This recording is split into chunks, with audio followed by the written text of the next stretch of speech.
Hello and welcome. My name is Cassandra Farrugia. I am NAMI New York State's Communication and Youth Engagement Specialist, and I'm here with some of our lovely Off the Mask model ambassadors who will be introducing themselves in a few minutes. But first, I just want to go over what Off the Mask is all about. Off the Mask is a celebration to end the stigma around mental health. It is September 10th, and you can still buy your tickets at our website, NAMI-NYS.org/offthemask. It will be at 60 State Place, Albany, New York, from 6 to 9, hosted by Benita Zahn, Taylor Rayo, and special guest speaker, Don Gallagher. So please join us. And now we'll have our lovely two model ambassadors introduce themselves. John, if you want to go ahead. Thank you, Cassandra. I like the way you introduced me as lovely. That's good. I like that. My name is John Johnson. I am a member of NAMI Queens Nassau. I've been a member and an active participating member since 2016 or so, and just got involved with NAMI. Love the programs, and just looking forward to doing some more things with them. Great, thank you. Now, Peg, do you mind introducing yourself? Sure. My name is Peg Curtiss. I've been with NAMI since 2014, NAMI Mid-Hudson. I am a peer-to-peer leader. I am an In Our Own Voice presenter. I'm a connections facilitator as well as a connections state trainer. And the best thing in my life is my two cats, Aphrodite, Affy for short, and Dee Dee. Great, thank you. I'm glad all three of you can be here today. And we'll have Lukee, if you could go ahead and introduce yourself.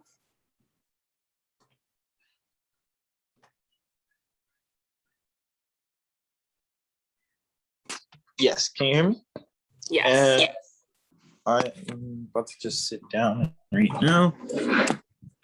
Hello, everyone. My name is Lukee Forbes. I'm a community organizer with Vocal NY. And we're a grassroots organization that's dedicated towards ending mass incarceration, homelessness, the war on drugs, AIDS in New York State. And I am, one of the things that makes me happy is just basically overall my ambition to continue to work for the community, just working for the community. Awesome, thanks so much. And now I'll just go over to John. John, what made you decide to be a Off the Mask model? I just wanted to continue doing things for NAMI Queens Nassau and NAMI New York State. I thought that it would be a fun thing to do, and being one of the, I figured I was going to be one of the older male models, so I thought that would give it some flavor, as well as being African-American man, just to kind of represent us and represent the people of our community. So I thought that it would be good just to kind of get out and have some fun and raise some money for NAMI. Yeah, and having you on and being a part of the African-American community and being here talking about mental health is so important for visibility and starting these conversations in all of our communities. So we're really grateful to have you. Absolutely. Yeah, thanks. No problem. And Peg, what about you? What made you decide to walk this year? I know you walked before, right? Yeah, this is my third year walking for Off the Mask. For me, it's really a dream come true for me, because ever since I was a kid, I wanted to be a model. But being a plus size person, I never really saw anybody looking like myself modeling. So that's one thing, but also it's great because I get to combine that with making money for NAMI.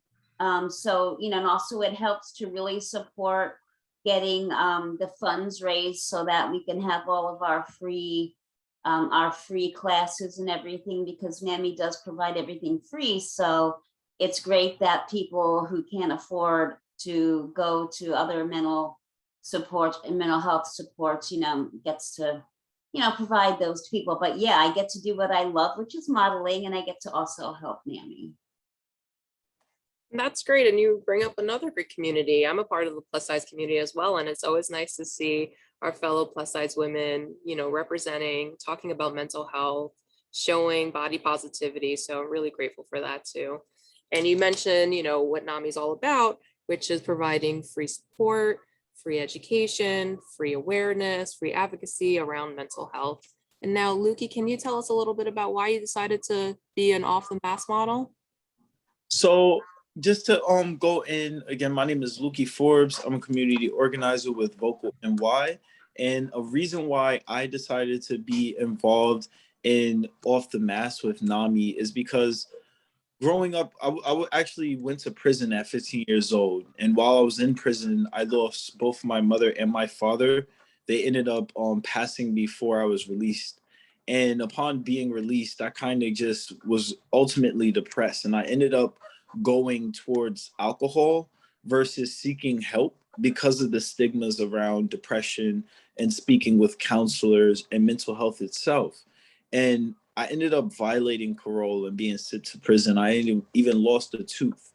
And it wasn't until that where I was able to really cope with my depression and speak with counselors in the prison, which if I would have probably done so prior to going back to prison, I would have remained free. So just that overall stigma that I had on mental health myself versus, and also people in my community having that same stigma, not wanting to speak with people when we're going through so much is really important that we're breaking that. So that's one of the reasons why I joined Off the Mask with NAMI. Thanks so much for sharing that, Lukey. And right, another community that Lukey works with is ending mass incarceration. And he's here today showing that you can recover. And even if you have depression and, you experience tragedy, that you can be here and represent and come and show your community that you can help people out. And, you keep on coming and recovering. And it's a great message and very inspiring. Thank you, Lukey, for sharing all that. All right, next, I would like to ask you all a little bit more about what mental health means to you. I know Lukey kind of touched on it. So John, can you tell us what mental health means to you? Sure. First of all, mental health is so very important. I think that we are focused on physical health a lot, but not a lot on mental health. And as the world is going through so much stuff, people are going through so many things, and I feel that mental health is just critical at this time, as it's always been. Having been diagnosed and living with bipolar since I was 17 years old, I kind of felt that it was time to show a side of mental health that someone who's living with mental health is doing fine, striving, have been pretty successful living with it.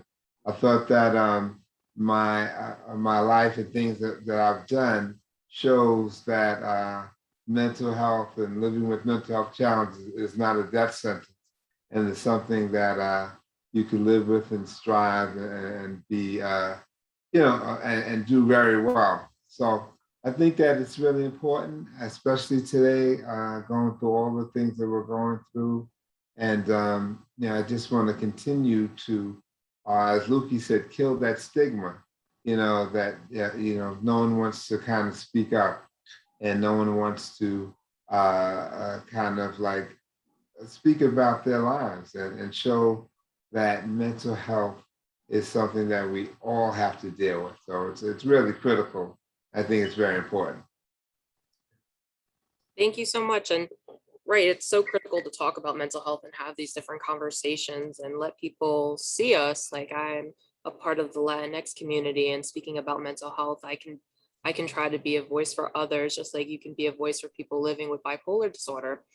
And, it's about showing that you can live with a mental health condition, and you can not just survive, but thrive and be successful and live a happy and healthy life. So thank you for sharing that. Okay, so Lukey, I know you already mentioned why what mental health means to you. Do you have anything else you'd like to add?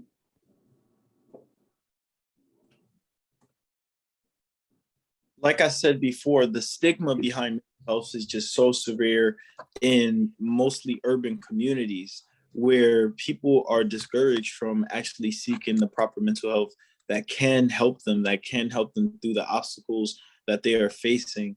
Even the stigmas inside of mental health within our overall communities and policing, it's just so severe how we're looking at people with mental health as extra violent, as someone that kind of can have their rights abused. It's important that we have the proper advocacy for these individuals. That's again why I'm trying to raise the funds to help NAMI and support their advocacy to help protect not only the rights of people with mental health, but also support them with the services and the resources that they need, because they shouldn't be excluded from the things that they should be receiving just as everyone else. So there are very important things why mental health is serious in our communities and why the stigma behind it needs to be taken away. And we really identify all the problems surrounding mental health. Thank you for mentioning advocacy. It's such an important part of the work we do, and I know the work you do over at Vocal. Peg, what does mental health mean to you? Well, the one thing that I want to definitely mention is that there's always hope when it comes to mental health, because what I see a lot when I do my either my connections groups or my peer-to-peer courses is that a lot of people will come in and they'll be maybe they're medication resistant. They feel like they've lost all hope. They're like, I'll never get better. But you know, there's always hope. I mean, when I was in my bad ways, you know, I didn't think I even wanted to get better. I kind of even fought against getting better because, you know, I thought that nobody would, you know, I wouldn't have anybody if I was not, you know, ill or whatever. So, I mean, and I'm thriving now.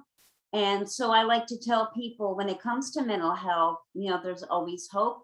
And I have schizoaffective disorder and borderline personality disorder. And for me, mental health means, you know, taking my medications. It means being physically active as much as possible.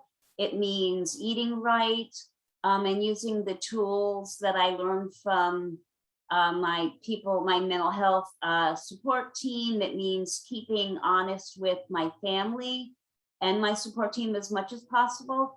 But like I say, it means never giving up hope, because there's always hope for everybody. Okay.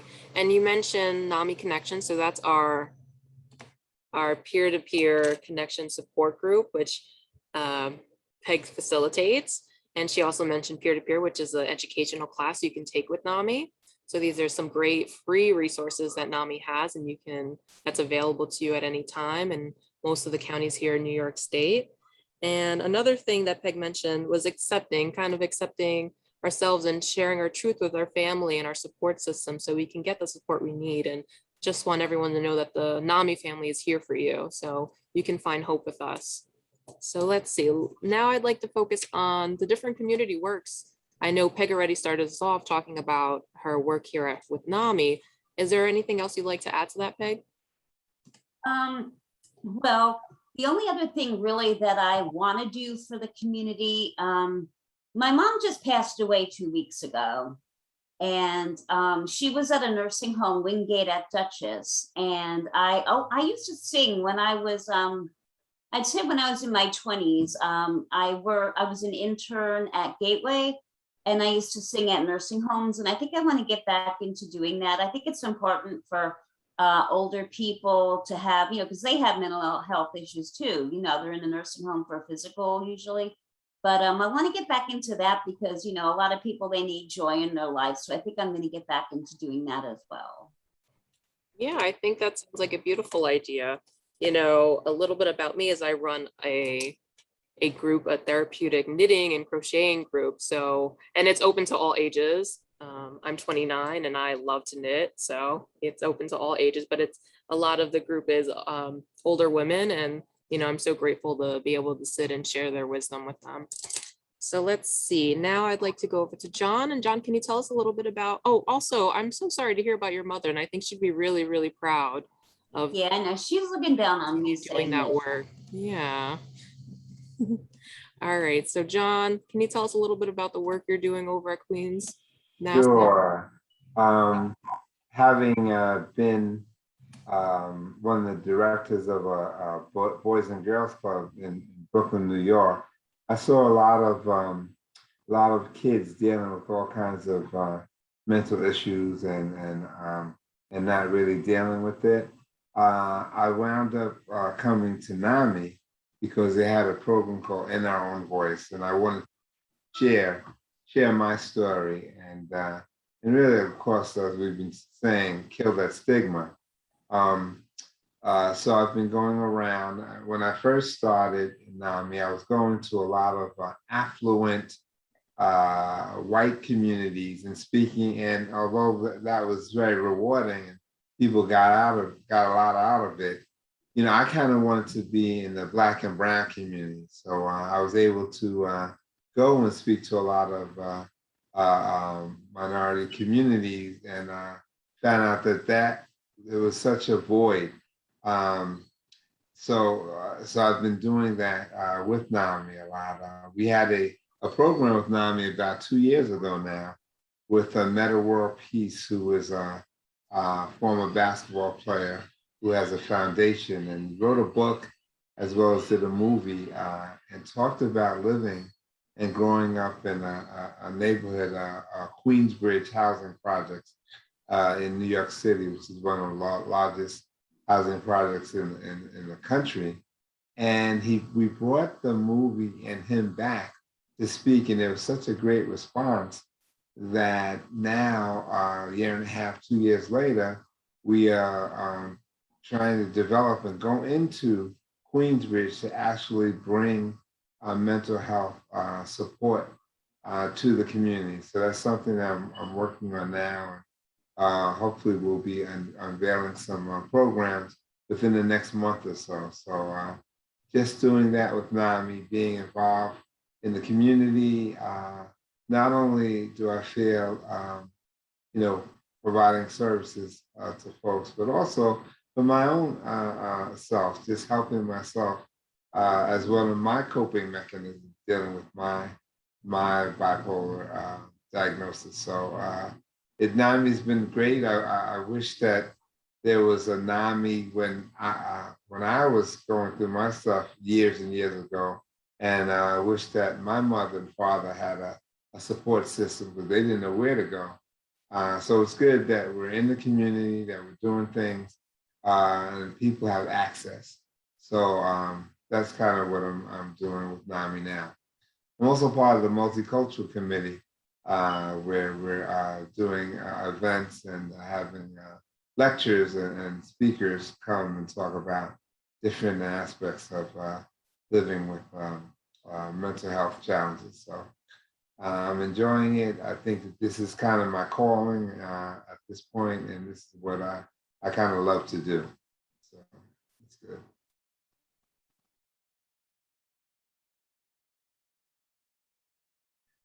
You did. Hi. So I was just saying thank you so much for sharing all that. And if you didn't mention, I was going to mention that you're a part of the Multicultural Committee. It's my calling too to do this work and to really do, get my hands in a lot of different things that we're doing, not just youth, but multicultural, and not just that, but suicide prevention, and making sure that, the work I'm doing is work that I love and trying to help people and bring that support. So thank you for joining us and all that. And it's great the work you're doing over at Kingsbridge. It's something that if other communities are watching right now, if you want to have a NAMI closer to you, please reach out to us. We're always looking to partner and work together. All right, now Lukee, can you tell us a little bit about your work over at Vocal New York and in the community? My work over at Vocal New York and basically overall in the community is getting people who are directly impacted by multiple social issues in order to help them build their own political power and their own self-esteem, so that we can have them change the rules and policies that affect them directly. So it's an amazing organization. And like Cass mentioned earlier, I'm directly impacted by a few of our social issues, including mass incarceration, homelessness, and my mother, she actually passed from HIV and AIDS. And it's really empowering to really be involved in work that you have been directly impacted by, as well as having people who are also still going through these issues learn how they can use their power and their experience to stop other individuals from going through those same issues. So that's a little bit about the work that I do with Vocal NY. Thank you. And like Lukee, I'm also directly impacted by some of the issues that Vocal focuses on. And that's how I know Lukee, actually, because I work alongside with him now and then and helping out Vocal New York, because I believe in so much of the work that they're doing. And it's so nice to bring all these different parts together here and all these different intersectional issues that we're dealing with. And I just want to thank you all so much for joining me today and sharing your stories. I hope people out there can feel inspired and see the representation we have here and know that they're not alone and that NAMI is here for them. Is there anything else you'd like to add, anyone? All right, great. Well, thank you all for joining me. And remember to donate. You can donate at our website, NAMI-NYS.org/offthemask. Thank you. All right.